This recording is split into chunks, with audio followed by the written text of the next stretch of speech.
Hello, I'm going to introduce today the query interface of HistText. I will be using two different collections. One is the Chinese newspaper Shenbao, and the second example will be run on the ProQuest collection of Chinese historical newspapers in English.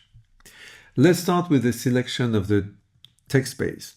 In our case, there's only one, Modern China Textual, but HistText can be running in other institutions and in fact present you with different text bases that will display in each case the collection that they contain. So a text base always contains a set of collections. In the Modern China text base, for those who have access to all the collections, we have a total of 27 collections that you can see here. They are displayed with short presentation. You can select by clicking on any of them using the scrolling menu. You can see a small I for information, which provides you a brief description of each collection. If I go to the one I'm interested in, here in this case the Shenbao, again, you have a small presentation of that newspaper. As you can see, it contains a huge number of issues and nearly 3 million articles. You can understand why it's necessary to have advanced tools like HistText when it comes to exploring a newspaper like this. So you can simply click on the title, or if you know the name of the collection, let's say, you can just type the first letters. It will select automatically the relevant titles and you click on it. So now you can start searching in the collection. You can search in the full text of the articles, or you can limit your search only to the titles, or if you look for a specific title that you know that you have found in a reference, then you can type it here and you will find it immediately. This menu here is not relevant for the Shenbao. We'll see that for the ProQuest collection. I will use a term that I've entered before. It means shopkeeper in Chinese. And I will run the search without any other kind of filtering for the whole duration of the newspaper. I will set my document limit at 1000, but it's just not really important here. As you can see, it's pretty fast. Already, HistText has retrieved the documents. It already has done the analytics. It hasn't done the word cloud because I did not select named entities. And of course, it did not compute entities since I did not select it. What matters here first is that you have here the 1000 document that I define as my limit, but it also tells me that altogether there are more than 23,000 articles with the word shopkeeper in Chinese in the articles. The presentation is very simple. You have the title, you have the text of the articles, you have the title here to the right, and you have different columns. This is the name, the code name of the publication, page number, the issue number, a date in computing format, and the date. You can change any of these in terms of display, but you can also remove them. So let's say if you do not want to have the number or the page or even the publication code here, you can just keep this. If you export this collection, you will have only the 1000 documents here, and you will have only the columns that you have selected.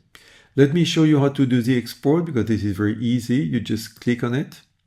You can choose between two formats, CSV or JSON. Well, most people prefer CSV, and click on export. You can see that here it has exported my CSV file. So this is a basic search, and I will go back to my query because I want to filter. I want to show you how to change or limit or expand your query. The first thing I will do is to limit the period. I do not want to have everything. I will limit my search to, let's say, the 19th century. So you click here and you have a scrolling menu to go back in time, in this case, and I will stop at 1899. I only want the 19th century, of course, the last month of the year and the last day of the year. And now you have a banner, a green banner that tells you that a custom date range applies to your query. Since we're at it, I will this time enable name entity recognition. We'll see why later. If you do not want to have the display of the articles, but you want to go straight to the download, you can enable this and then it will automatically download your result, your output as a CSV file. You could also do the same. You'd only want to have the statistics because you want to examine what you have without necessarily looking at the documents. There's also another possibility that HistText offers. So let me run again the query. You can see that again, I have my 1000 documents that the limit I set to myself. You can see here that, of course, the total number of documents decreased substantially, okay, because I initially had more than 23,000. But since I reduced the scope, temporal scope, I have less. And here I have a new display of the number of entities. So in these 6,000 articles, HistText retrieved a total of 19,000 named entities. You have the same display as before, so it doesn't really change. I will not go on to these tabs yet. I just want to show you again other features of HistText. One of the features is, in particular, you can see the retrieved named entity in the text by clicking on this icon here. So now, instead of having only the queried term, let me remove this, and maybe also remove this menu, we don't need it. So you still see the queried term, TN2, but then in each article now you can see the named entities, time, location, cardinal number, location, facility, person, and so on.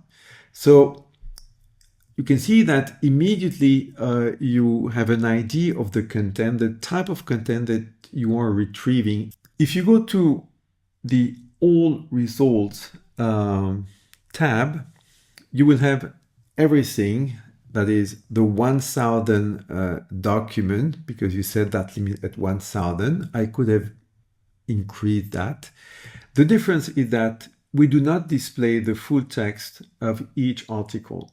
For a very simple reason is that the browser will not support this, especially if you have very, very large number of articles. So instead of the full text or the complete article, you have in fact the text where you have the highest number of term that has been queried, in this case TN2, and you have so the equivalent of a concordance search. If you export this, you will still have the full text of each article. Let me now go back again to the query builder, because you can do much more than that in this interface. As I said before, you could also decide that you want only the article where you have the term TN2 in it. This will, of course, give you a much more focused result, but of course, it will limit very much, probably, the number of articles that you will find. I will not do it here, but what you could also do here is, in fact, you want to exclude something. So let's say you really do not want to have anything to do with the traditional banks that were called Tianzhuang. So if you maintain this, it will include the term Tianzhuang in the title. or you want to exclude it explicitly. So again, it's a way of filtering. It will really depend on the goal that you are pursuing when doing this search.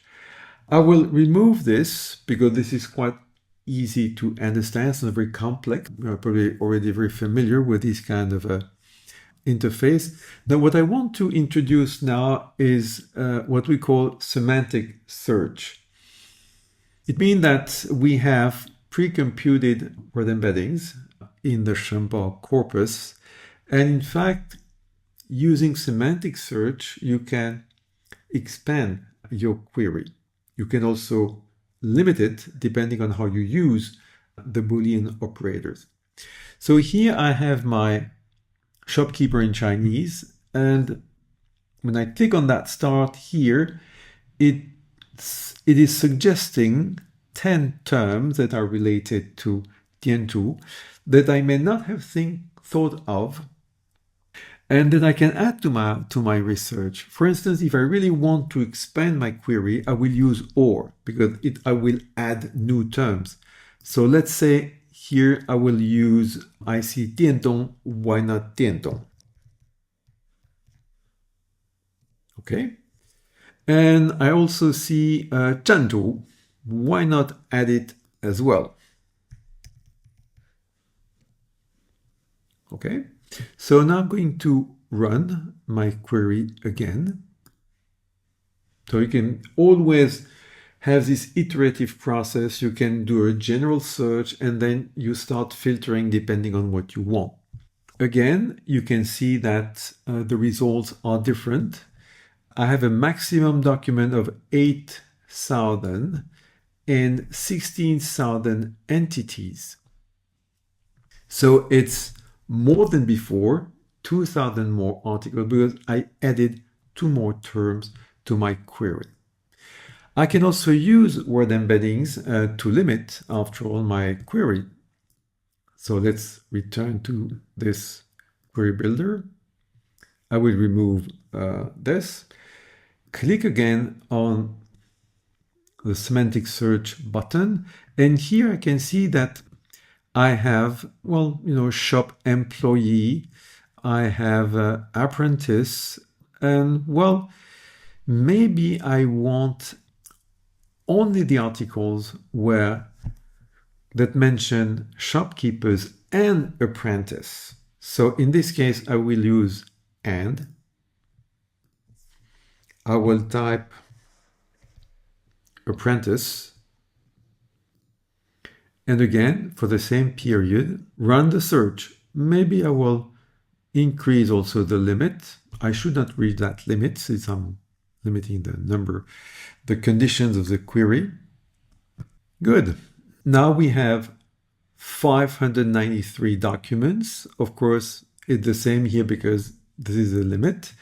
It will not go beyond the actual number. And I have an incredible number of entities in these less than 600 articles. So this is how you do a query in HistText. And now, before we explore the other tabs, I want to show you another example in English in a different collection. All you have to do here is just to remove the collection that you were exploring. Again, I have the ProQuest collection. And I will use the same term in English. I do not introduce any filter. I take the whole period. I do the name entity recognition. I set a very high limit, maybe not necessary. Let's limit to 1,000 so that you can see again the difference between the document limit and the maximum number. I execute the query. And now I have my 1,000 documents, but I know that I have much more. And I know that I have in these 1,000 documents, 22,000 entities. Now I'm going to show you other features because in the ProQuest collection, what is interesting is that it's made up of different publications, but also they also did a pretty good job of defining the categories, different categories of article. So indeed, you could do the same, just limit your query to the title. But here you have interesting features. First, you have what they call publisher. In fact, publisher means here the title of a periodical. So you can choose to only explore the Peking daily news, but you can also add another one if you're interested in Peking exclusively. We can try it and see what kind of result we have. So it seemed that there were no named entities found here and not even any result. It was not a good choice. Let me remove that condition, and I will take a much larger collection, the North China Herald here, and I will run the query again. So as you can see now, my maximum is the same as the number of documents since my limit is 1000. And I have a huge number of entities, more than 148,000. And of course, it tells you something of how do I deal with such a number. We'll see that in the next video. Another way of filtering is that you can choose within each periodical the category of article. So you're interested in shopkeepers, but probably not in burst notices, for instance, or not even in ads. But you can say, okay, I'm interested in article or what they call feature. You have to know how they're structured, but basically article and feature is about the same. Or we can say editorial maybe, because these are major kinds of documents. So it will reduce the number of results because I'm getting rid of all sorts of articles that I do not find relevant, let's say hypothetically. Well, the difference is not so big. As you can see, we lost perhaps 50 documents and we lost about 6,000 named entities. So this is a way you can use the different filters, and the metadata, the filter that appear here, are not decided by us. It's decided by the way the collection has been structured by those who provided it. And of course, it depends on the metadata that they provide. So in each case, once you open a collection, you can immediately see here whether or not there are filters. And the filters will tell you immediately what are your possibilities of filtering your results in a way that match your interest. We have been doing two different queries today, and you can see here that now I have a search library that has been accumulated the different queries that I've done. I can choose to save my searches, okay, and it will save it to history, so that when I come back to my queries at a later time and I want to rerun it, I do not have to redo everything. It keeps in memory your query, the results, the way you did it. So if I want to go back to this one, it recreates it. If I go to the previous one or not, it recreates it. I only have to run it again. So this is one of the fantastic features that, again, you can see here my previous collection. So it means it tells me that this is my current one. Okay, I'm still in the right collection, but I can still move to the previous collection. You see, switch collection and apply, and I will go back to my initial query in the Shampo and just have to run it again to obtain the same result. So you can see this is very important. It's not just that you run a query once. There's a whole system of recording, memorizing your steps. You do not lose anything of your queries. You do not have to reinvent every time. And if you do a work over several weeks or several months, you can always go back to your queries and use them again and again. This is all for today. I thank you for your attention.